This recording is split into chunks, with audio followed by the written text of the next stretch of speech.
Olá, estamos aqui para mais um Pod Brasil, o podcast do Brasil Salomão. No dia de hoje estou aqui com meu querido amigo, sócio, diretor executivo, Dr. Rodrigo Forcinetti, e com um convidado especialíssimo, nosso querido André Milton, nosso sócio, nosso amigo de tantos anos, coordenador da nossa unidade em Três Lagoas, né? Quantos anos lá, André? Três Lagoas são desde 2009, vamos fazer 15 anos. 15 anos já. Há 15 anos, olha só. Já debutamos. 15 anos numa tarde e noite chuvosa, inauguramos a unidade lá, convite feito pela família Leal de Queiroz, na pessoa do nosso querido Francisco, e o Fabiano que está lá também, né? Fomos filhos da terra e fomos lá desbravar. Eu queria começar o nosso bate-papo de hoje, né?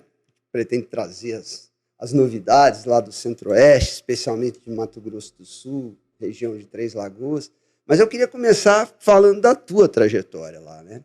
Dividir aqui com a nossa equipe, especialmente, né? Que é bacana o podcast para a gente poder entrar nesses assuntos. Conhecer as pessoas. Conhecer as pessoas e as histórias, né?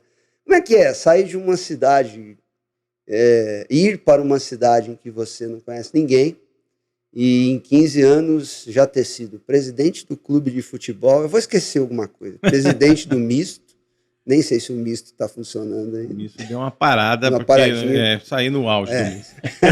Reestruturação, momento de Reestruturação. Chegou numa cidade há 15 anos que você não conhecia ninguém, já foi presidente do clube de futebol, secretário municipal de desenvolvimento econômico. Teve programa de entrevista na TV, né? Foi cogitado até como prefeitável. Uma vez saiu num jornal lá, eu estava lá, chegou os prefeitáveis. Brincadeira da turma. E construiu grandes amizades, né? Raízes, né? Como é que é isso? Como é que faz? Como é que se chega num local onde você conhece ninguém e em um espaço curto de tempo, 15 anos é um piscar de olhos, né? Mudou com a família toda. Uma trajetória dessa, assim. Eu queria que você dividisse isso com a nossa equipe, com os nossos amigos e clientes que estão nos ouvindo.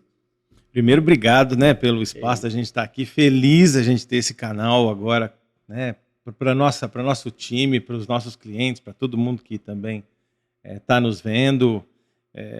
Acho que nos aproxima muito, né? Muito.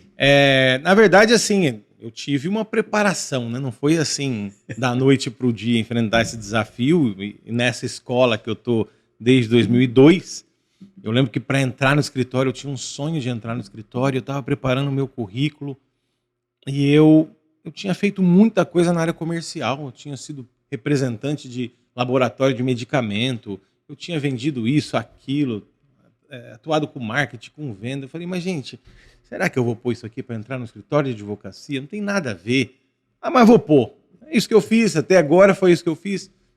Coloquei e eu lembro que quando eu fui fazer entrevista com o Marcelo falou, eu quero te chamar, primeiro lugar não é porque pelos simpósios que você fez, pelos cursos que você fez, é porque nós estamos abrindo uma unidade em Franca e eu preciso de um advogado com perfil comercial. Pronto. E me chamou a atenção toda essa experiência que você teve com venda aí durante o seu período de faculdade. Olha aí, eu falei, poxa vida. Então você vai ficar um tempo aqui e vai para Franca. Eu novo, devia ter ali os meus 22, 23 anos, fiquei 6 meses aqui sendo preparado e fui para a nossa tarefa de abrir nossa unidade em Franca com um parceiro local. E aí, meu primeiro desafio, o Mário Arquette, está conosco até hoje. É verdade. O primeiro desafio foi lá, né? Chegar também numa cidade onde eu não conhecia ninguém e começar a me relacionar. Então, eu tive já uma preparação em Franca, né? E depois, algumas das unidades que nós abrimos também, eu tive um trabalho antes de abrir. Mas, assim, o principal ponto realmente é se infiltrar na sociedade, né? Mas estava jogando bola, aí a turma de bola ia se aproximando, aí a gente criava alguns centros de estudos com contadores, com corretores. Acho que o grande desafio é esse, é estabelecer laços, ir com a família é o grande segredo, né? Porque lá nós vamos criar conexões. Então, eu já tinha tido uma experiência bem interessante em Franca. Três Lagoas foi uma cidade que me abraçou muito. Óbvio que a família do Queiroz foi quem nos introduziu, foi bem importante para esse início. E graças a Deus a gente fez bons laços em Três Lagoas. Isso aí. 15 anos já. E até aproveitando agora, falar um pouquinho dessa região pujante, né? É importante dizer que Três Lagoas é a nossa unidade, mas o nosso foco de atuação é num estado riquíssimo, né? Como é o Mato Grosso do Sul, e as cidades também no entorno, né? Nós temos grandes cidades ali, então acho que seria legal também, já nesse início, são 15 anos, você falar um pouquinho de como tem sido a atuação da nossa unidade, os principais produtos, áreas, não precisa falar o nome de cliente, né? Nunca. Mas assim, os ramos, porque eu acho isso é uma questão interessante, porque vai mostrando um pouquinho que as nossas unidades, cada uma ela vai tendo a sua realidade própria. Né? Dentro da nossa própria estrutura aqui, nós vamos flexibilizando os modelos das unidades e as formas de composição de equipe, uma série de outras questões estratégicas, porque nós sempre sabemos que nenhum lugar vai ser idêntico ao outro, né? O Brasil é um país de extensões geográficas, né, gigantescas, com distinções sociais, culturais, socioeconômicas, né? E isso a gente precisa levar em conta. Então, seria legal você trazer também, André, um pouquinho da nossa realidade, do nosso dia a dia. Nós estivemos lá o ano passado, né, Evandro? Gostamos muito do ambiente, é uma cidade calorosa como a nossa, né? Rodrigo, o escritório me proporcionou uma visão macro do país. E assim, o que é bacana nisso? Eu comecei no escritório atuando com tributos municipais, depois tributos estaduais, tributos federais. Quando o escritório implantou a área de planejamento tributário, também eu integrei o time. E aí eu comecei a, não só na prospecção, mas também em projetos de planejamento, rodar algumas regiões do país. Nós tivemos em Barreiras, o Evandro teve comigo ali na região. Humberto Ribeiro. Eu tive no Mato Grosso, na Tangará da Serra, Campo Novo dos Parecis, ali naquele cinturão da soja. Desenvolvi uns 2, 3 projetos em Manaus, projetos que nós temos. Belém, eu ia muito para Belém. Isso foi me dando uma visão de vários setores, principalmente ligados ao agronegócio, que é a nossa vocação. Não só isso, mas nascemos no interior, então é difícil dissociar da gente o agro. Mas me deu uma visão interessante da soja, me deu uma visão interessante da cana. E cheguei numa região onde eu pude experimentar o que é você fazer um processo de transformação de um produto, que é a celulose. Eu me apaixonei pelo desenvolvimento, com a experiência que o escritório me proporcionou de rodar o Brasil todo. E aí culminou na minha passagem pela Secretaria de Desenvolvimento Econômico, onde eu pude, durante um tempo, ajudar nas estratégias de desenvolvimento, captação de investimento para o município, né? E pude enxergar de perto o que é você pegar um produto, agregar valor e entregar ele para fora do país com uma etapa só. Estou falando só da celulose. Sim. Que é pegar um palito daquele, uma tora de eucalipto e transformar numa resma de celulose para fazer aí inúmeras coisas. Até polímeros para lanche eles estão fazendo. Então é papelão, é embalagem, é higiene. Esse movimento só tem transformado um estado. E é por isso que eu, sim, eu me defino um desenvolvimentista hoje, apaixonado pelo desenvolvimento.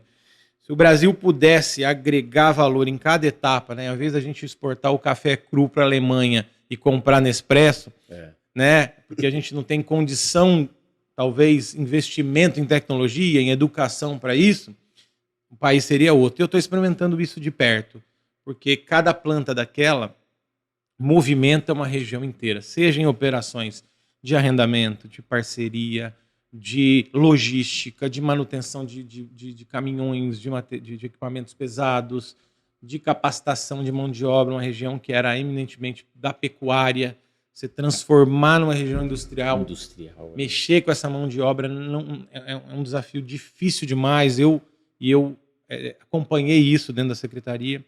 Então, hoje, você pega uma região que praticamente dobrou de população. É a terceira mais populosa, né? Três Lagoas, terceira cidade. Você pega lá, nós temos 3 plantas praticamente na cidade.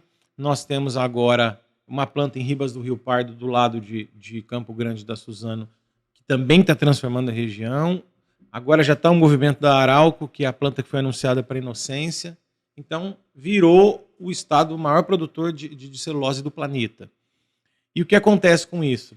Os negócios que geram são inúmeros e sempre ligados a isso. Então, não só a questão da terra em si, do uso da terra, da remuneração para os produtores, mas tudo. E aí o sistema de saúde aumenta, as operadoras começam a ir para lá, Construção os hospitais civil, aumentam, construção civil, são loteamentos, são casas. Então hoje a gente circunda, vamos dizer assim, esse movimento. O que nos chamou a atenção quando nós estivemos por lá no ano passado, na visita, né? É a diferença da cidade diferente que nós encontramos, já com shopping, como você falou, condomínios de luxo. Então, foi um impacto. Eu que há muito tempo não andava ali pela região. Então, é isso que você falou, né? Houve uma mudança de cultura, né? Uma elevação socioeconômica, inclusive, da população, acredito eu, né? Isso traz um impacto super positivo para o mundo dos negócios. Uma espécie de um movimento de ações econômicas que os proprietários desses imóveis rurais que estão arrendados começam a ter, né? Porque você tinha uma atividade agropecuária ali, na sua maioria das propriedades, né? E que vai sendo substituída por arrendamento para plantio de eucalipto. E essas pessoas que antes trabalhavam naquela terra, elas passam a viver do rendimento, quem não vendeu a terra ainda, né? E ele vai fazer outras coisas, né? Ele vira, sei lá, dono de franquia no shopping, ou ele monta uma fábrica de alguma coisa, ele olha para aquela economia que está acontecendo ali e vê outras oportunidades, porque ninguém vai ficar parado em casa também. E isso transforma muito, né? A gente que vai a Três Lagoas há 15 anos, né? Desde quando começou, e é interessante porque o nosso recorte de visão talvez seja mais impactado do que o de vocês que estão lá todo dia, né? Verdade. Você vai lá uma vez a cada 6 meses, uma vez por ano, então toda vez que você chega, você fala, nossa, que isso? Você percebe a transformação, né? Você percebe que a cidade cresceu muito. E essa transformação que ela fez com este empresário rural que era um dono da terra e que criava gado ou plantava alguma coisa e que agora está se relacionando com grandes empresas, produzindo uma commodity internacional, e aí você fica à vontade para falar de outros segmentos, né? Uma planta da Petrobras lá na parte de fertilizantes, que acho que foi vendida agora para... Está em processo de finalização. Né? Então, assim, essa mudança, né? O que eu estava lendo também, o valor da terra subiu demais, né? Nesses últimos 15 anos. Né? E o que isso causa no dia a dia das pessoas, desses empresários da cidade, e como é que a gente tem podido contribuir como escritório de advocacia nessa transformação. Porque nosso grande objetivo quando a gente faz essas expansões é justamente este envolvimento com a sociedade, que foi o que você foi fazer lá, você foi buscar, né? A gente não está ali a passeio, a gente está ali para contribuir para esse desenvolvimento. Como é que você vê tudo isso? O que você poderia contar para nós aqui? Vandro, assim, até dando seguimento a essa visão macro que eu pude ter, você enxerga, por exemplo, a pressão que existe, essa pressão econômica, vamos dizer assim, dentro de quem atua dentro do campo, né? Então você chega a ter vou usar um número hipotético.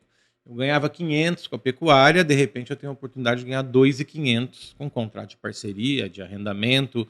Então, assim, por mais que você ame a pecuária, que você nasceu, tem 3 gerações da pecuária, eu até brinco lá, você tá com a tua banquinha, com a lojinha de Xerox na Faria Lima. A Faria Lima chegou e eu tô com a minha lojinha de Xerox ali. E alguém quer comprar o ponto. E eu tô num buraco onde eu quero uma torre gigantesca ali. Uhum. Você tem uma hora que você não aguenta, entendeu? Então quando eu cheguei no estado... Pô, mas eu gosto. Sensacional esse O meu avô fundou a Xerox. Você tá na Faria Lima, tem hora que eu brinco, mas você tá vendendo garapa na Faria Lima, cara. Porque realmente é o que está acontecendo. Eu cheguei lá e olha só como é importante planejar. Né? Eu estava ouvindo o podcast da Larissa, da Elaine e da Mariana sobre planejamento. E muitas vezes as pessoas acham que estão longe desse cenário, dessa necessidade, né? E eu cheguei lá, com algumas regiões lá, a terra valendo R$9.000 o alqueire. E com várias pessoas falando assim, não, nunca vou vender. Não, eu nunca vou vender. Não, eu nunca vou vender. Pelo menos meia dúzia desses que sentaram comigo em 2010, 2009... Já venderam. Eu já fiz o contrato de venda da terra. Já está rodando ali 70, 80, 90 mil reais o alqueire. Olha isso. Isso em 2009 para cá. Entendeu? Então, e aí eu não me preparei. Para vender. Eu não vi se por acaso, num país onde eu estou tributando muito as heranças, ou patrimônio, o ganho de capital, que antigamente era só 15%, agora eu tenho já um escalonamento que vai até 22,5%. A mordida está cada vez maior. E ali são só propriedades que são grandes, né? São largas extensões. Então, estavam declaradas por um valor irrisório, simbólico. mínimo. Então eu não me preparei, eu não me planejei antes. Será que se eu passar por uma pessoa jurídica, conseguir benefício da legislação através do ITR, através de outra manobra tributária dentro da legislação, e que eu possa atualizar dentro da lei para depois preparar uma venda, seja daqui 1, 2 anos? Não. A proposta veio agora. Ó. Pá. E aí, se você não faz, você perde, aí você acaba aceitando pagar um tributo maior. Exatamente. Não só a questão de venda, tá? Mas o próprio falecimento de algum deles, porque eu recebo uma terra que valia 9 e agora vale 70 mil, se eu declarar por 9, eu tô com a fazenda lá embaixo, mas amanhã eu tô na Faria Lima, alguém tá querendo comprar de mim a 70. Depois da manhã, 90. O ganho de capital vai ser meu e eu não tenho todo o desconto da anterioridade da lei. Mas também, se eu jogar o valor muito alto agora no inventário, então não é só para compra e venda. No próprio inventário, eu posso ter o ganho de capital do espólio, né? Para a gente apurar. Então, a gente tem visto muito essa situação, a gente tem contribuído muito com isso, alertado vários dos proprietários sobre a possibilidade de venda. Eu vejo um cenário no Brasil, cada vez mais a terra concentrada em grupos maiores, sejam familiares ou sejam grupos realmente estruturados, empresariais. A pressão para a venda de terra está muito grande.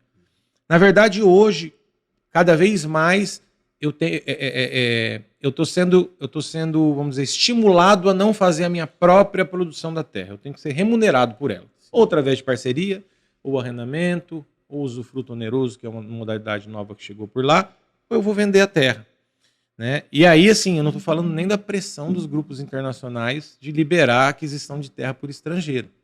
Que aí vai aí abriu a porteira. O que já tem de chineses, né? Procurando e criando, inclusive, instrumentos jurídicos para viabilizar. Mas eu achei interessante, até pelo caráter informativo que o nosso podcast possui. Eu sei que você tem uma larga experiência com isso. Fala um pouquinho das características desses modelos de contrato, da parceria, do arrendamento, do próprio usufruto, né? Porque constantemente aqui em Ribeirão, mas eu acredito que muito mais lá, assim como em Rondonópolis, como nós temos também, em Goiânia, eu acho que esses são instrumentos jurídicos que ainda causam uma série de dúvidas, né? Seja para contadores e seja para os próprios produtores. E eu sei que você tem feito muito disso lá. Contrato de arrendamento, que é uma modalidade que por muitos anos as indústrias de celulose aplicaram lá, é um aluguel simples. Eu estou alugando a terra, remunerando por isso e fico com a responsabilidade inteira. Você não tem risco nenhum, né? Risco nenhum. Eu estou alugando a tua terra, eu cuido, se der problema ambiental é meu. Obviamente que nós sabemos na área ambiental que tem uma ligação com o próprio bem, né? Mas a responsabilidade é dele. Os contratos de parceria, né? A parceria pura é aquela onde os dois partilham sucessos e insucessos, né? Partilham riscos, né? Só que ninguém num ramo desse, por não ter know-how, quer partilhar risco. Então, hoje os contratos de parceria são cada vez mais sofisticados para que eu coloque um risco para o produtor, mas ele arque, por exemplo, com um seguro que vai bancar esse eventual risco, por exemplo, do incêndio de uma floresta, algo assim, que é o principal problema por lá. E agora nós temos a figura do usufruto oneroso, que para a Receita Federal é a mesma natureza de um arrendamento, de uma locação, né? Mas ele acaba dando um pouquinho mais de segurança para o grupo estrangeiro que está fazendo isso, porque nós já tivemos algumas decisões pelo Brasil, quando o grupo tem capital predominantemente estrangeiro, ele tem um limite de contratos de parceria e arrendamento para fazer, então seria uma forma que eles encontraram de não ter, talvez, esse limite maior.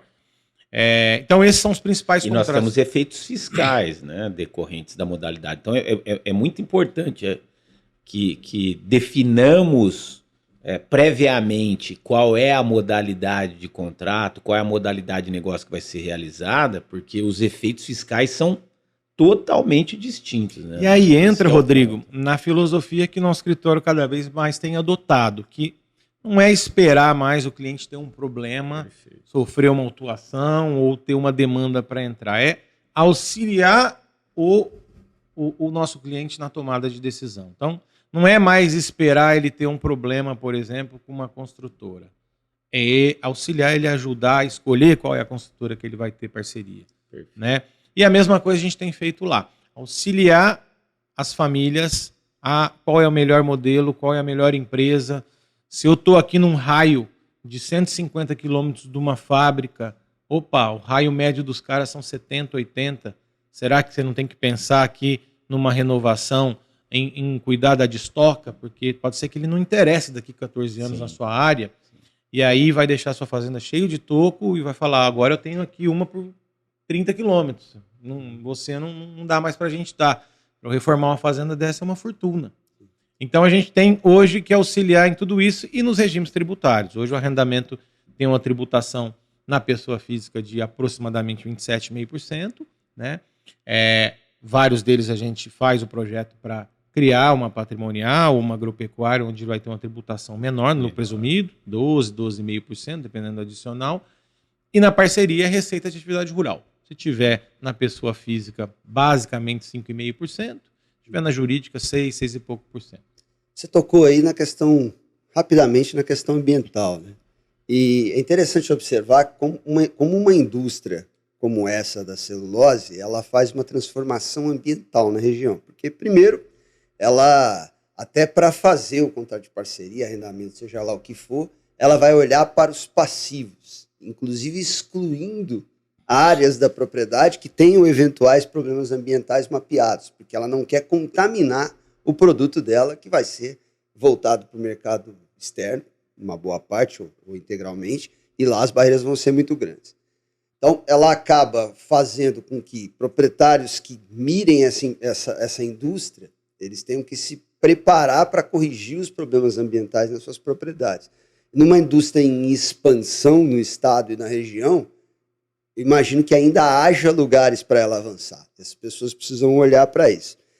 Também começa a surgir aí oportunidades na geração de papéis verdes, créditos de carbono, né?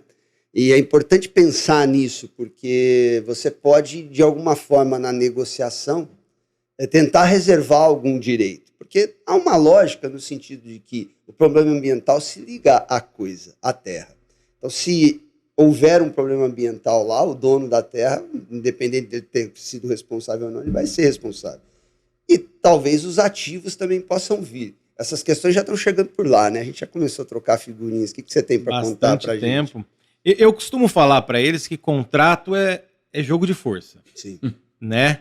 Se eu tiver no cheque especial e pedir um empréstimo para um banco e pedir a minuta, a chance de eu negociar uma cláusula é pequena, né, Rodrigo? Ridículo. Mas se eu tiver num momento onde alguém precisa de mim, onde eu tenho escassez de terra, onde eu tô precisando fechar o meu raio porque a minha produção vai começar e eu não tenho floresta a tempo, aí a gente começa a conseguir... Muda a conversa. E eu vivi todos os momentos.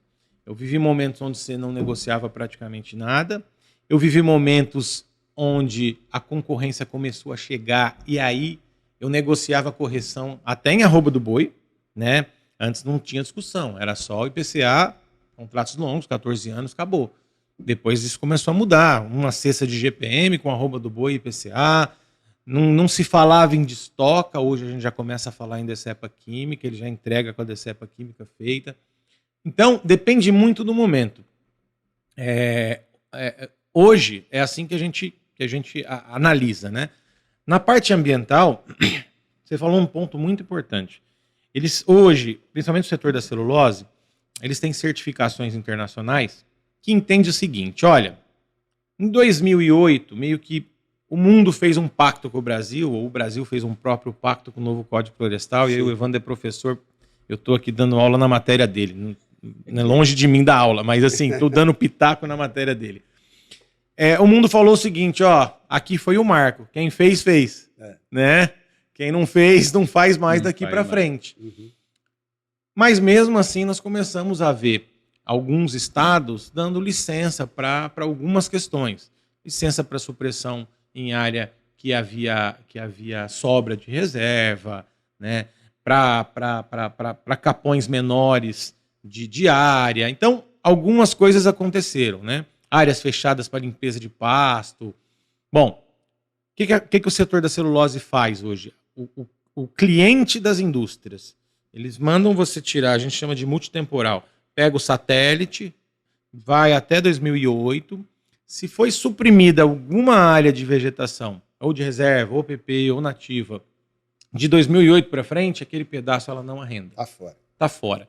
E por que ela não arrenda? Porque o meu cliente internacional não vai comprar o meu papel daqui. Se fizer um projeto de recomposição e recuperação... Nem com recomposição, nem com licença, nem com nada.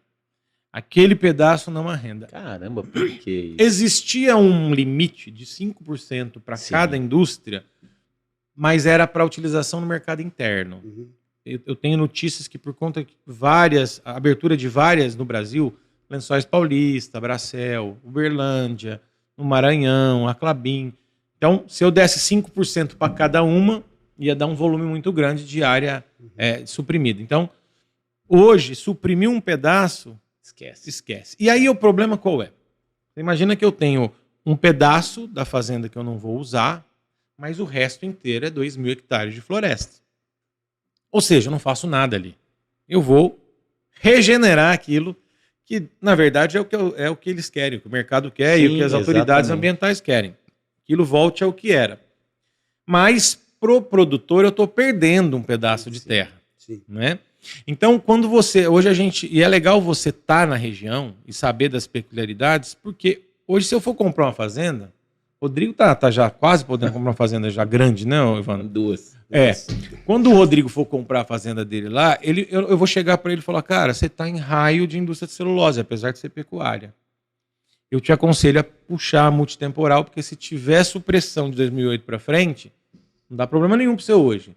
Mas se você quiser arrendar ou vender... futuro, quer dizer, se você quiser mudar a cultura... Exatamente. E até para quem está nos ouvindo entender essa história do marco temporal de 2008. O Código Florestal, ele diz que julho ali de 2008 é o marco para você ter áreas consolidadas. O que estava em uso desmatado até 2008, julho de 2008, tem uma data específica que me fugiu agora, 22 de julho de 2008, porque aí é só o relator do processo lá, na fazenda dele devia estar com essa data aí, a foto. Era em maio. Em maio, E aí você tem áreas consolidadas. Áreas consolidadas tem uma série de critérios. Depois disso, você não pode mais chamar de consolidação.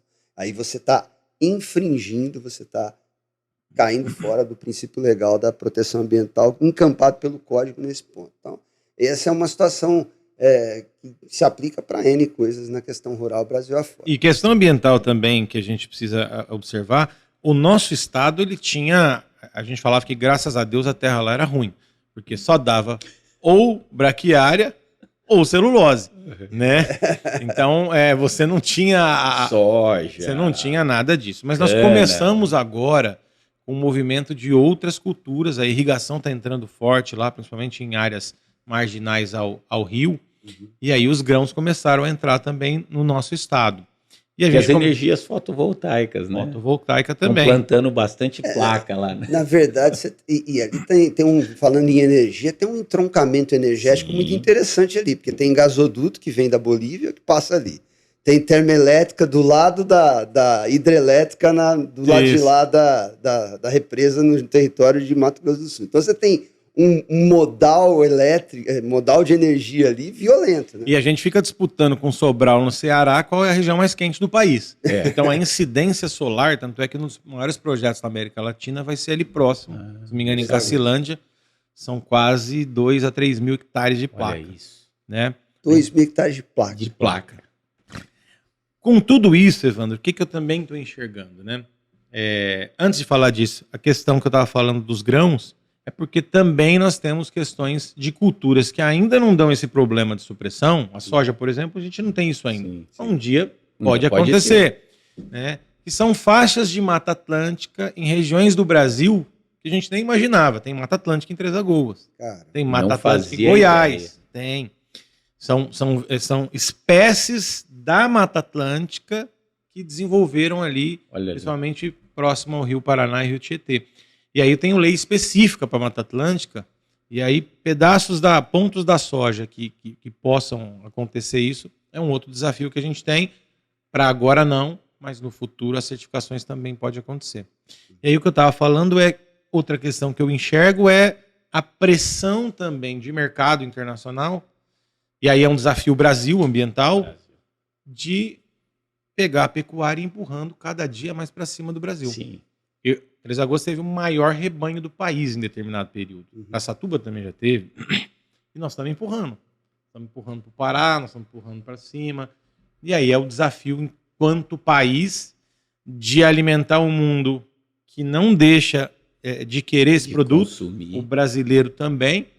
Né, principalmente proteína animal como um todo, e a gente tem que lembrar que quase toda a soja é para isso, e a gente compatibilizar com nossa proteção ao meio ambiente. E administrar a pressão na região amazônica dessa atividade, porque aí você tem uma pressão internacional muito grande, que é um complicador para o agronegócio especificamente no que diz respeito à pecuária. Eu acho que foi interessante o que o André falou, que é uma questão de projeto Brasil isso, porque a partir do momento que você começa a empurrar para cima, cai aonde? Cai lá na Amazônia. Então é aí que pega, né? E aí a gente tem uma e a área ambiental, e aí surgem as oportunidades na área ambiental, que são os pagamentos por serviços ambientais, a questão de crédito de carbono, se ao invés de resistir à pressão, eu desenvolver projetos de crédito de carbono. Por outro lado, a questão da Mata Atlântica, que no primeiro momento passa a ser um problema, né, porque você tem uma legislação muito mais rígida, você tem uma oportunidade, porque o Código Florestal também diz que as compensações de reserva legal devem ser feitas no mesmo bioma. Se houver mesmo a possibilidade técnica de caracterizar essas regiões como biomas de Mata Atlântica, você vai poder buscar áreas de compensação de Mata Atlântica, que no estado de São Paulo são bem abundantes, mas na faixa leste do estado, da região litorânea, para fazer compensação de reserva legal. Isso. Previsão legal. O desafio vai ser fazer a Secretaria de Meio Ambiente, o IMASU lá, conversar com a Secretaria Estadual de Meio Ambiente do estado de São Paulo. E aí é um desafio jurídico, né, que a gente tem atuado muito nisso, resolver juridicamente, mas é a atenção para essas operações de aquisição de terra para culturas que hoje eu posso estar legalizado perante o IMASU e o governo federal. Mas se eu tiver uma cultura que o meu mercado não compra, se eu tive qualquer supressão depois de 2008, aí independe se eu fizer a compensação ou não. Por isso que é muito importante a análise hoje de um contrato de uma venda de uma propriedade, ele é cada dia mais importante a assessoria, não é só vender o nosso peixe, não. Não. É questão de, a gente já falou de ganho de capital, a gente já falou de proteção ambiental. Modalidades de contrato. Modalidades de contrato. Proteção ambiental. Aqui, né, até conversando mais com a nossa equipe neste momento, né, mas a nossa meta aqui da advocacia do empreendedorismo jurídico, né, de se envolver com a região de tal forma, com os problemas dos nossos clientes, de modo que a gente possa se tornar uma engrenagem para o desenvolvimento dele. Um apoio para que ele possa... hub, né? Um hub para que ele possa crescer, né? Então, esse é um aspecto muito relevante da nossa cultura aqui no escritório, do nosso DNA como empresa de advocacia, e que em tudo que você está contando aí vai se materializando.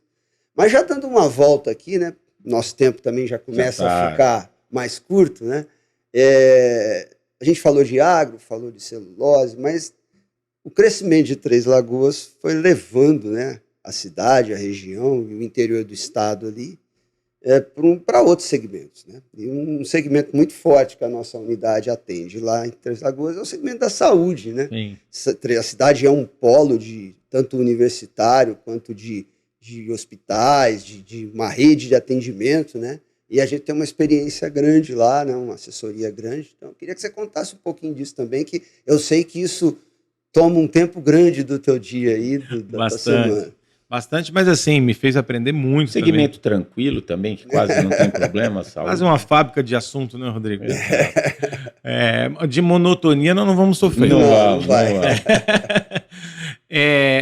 Nós começamos a assistir Três Lagoas também virar um polo de saúde regional. Então ela é referência para quase de 15 a 20 cidades no estado, né? E a gente começou a atuar desde 2010, principalmente com instituições, e o grande carro-chefe nosso lá é o Hospital Auxiliadora, que atende predominantemente o SUS, e aí nos deu uma experiência da vida de uma entidade, de uma instituição filantrópica, e de como é que é a saúde pública numa cidade, numa região, recebendo cada vez mais pessoas, né? E é bacana porque nós participamos de momentos importantes na vida do hospital. Por exemplo, o ano de 2012, onde foi anunciada a fábrica de fertilizantes que você citou, da Petrobras, a UFN3, né, que vai fazer Três Lagoas, é estratégico, porque fica praticamente no centro do país, então, do ponto de vista logístico, é interessante que eu tenho como escoar fertilizante para Goiás, para Mato Grosso do Sul, para São Paulo, né? E é uma fábrica muito grande, vai fazer com que o Brasil domine os preços de fertilizante no mercado. É bem importante essa planta para o país. E, de repente, iriam chegar 10 mil homens para essa fábrica, né? E aí nós, numa visão junto com a diretoria do hospital, conseguimos intervir junto à empresa e o poder público, pedindo para que eles... uma das contrapartidas seria dar plano de saúde para esse pessoal durante a obra. Por quê? Se eu não tivesse essa obrigação, eu ia ter 10 mil vidas no SUS. Olha isso. Sobrecarregando, mal sobrecarrega o sistema, eu não consigo, o município não consegue fazer o repasse que precisa, tem suas dificuldades, o Estado também não. E a gente agiu antes de acontecer tudo isso, conseguimos amarrar. Então, em vez de fazer uma praça aqui, uma escola ali e tal, isso é tudo importante, mas vamos tentar fazer isso aqui. E funcionou, 2 obras isso aconteceu, uma de celulose e na UFN3.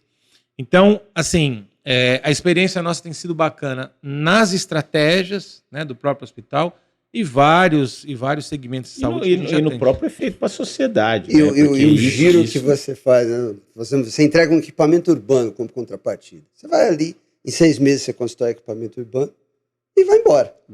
Emprega algumas pessoas para fazer aquilo, compra material de construção na cidade e acabou.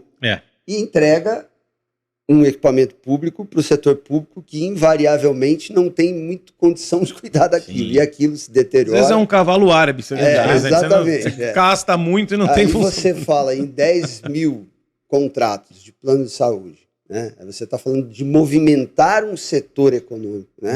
Criar empregos para essa rede que vai ser atendida, abertura de novas clínicas, exame radiológico. Remunera o melhor o profissional, o médico. Com certeza. Então, assim, foi bem bacana, a experiência tem sido enriquecedora, não só com o hospital, mas também com vários profissionais de saúde.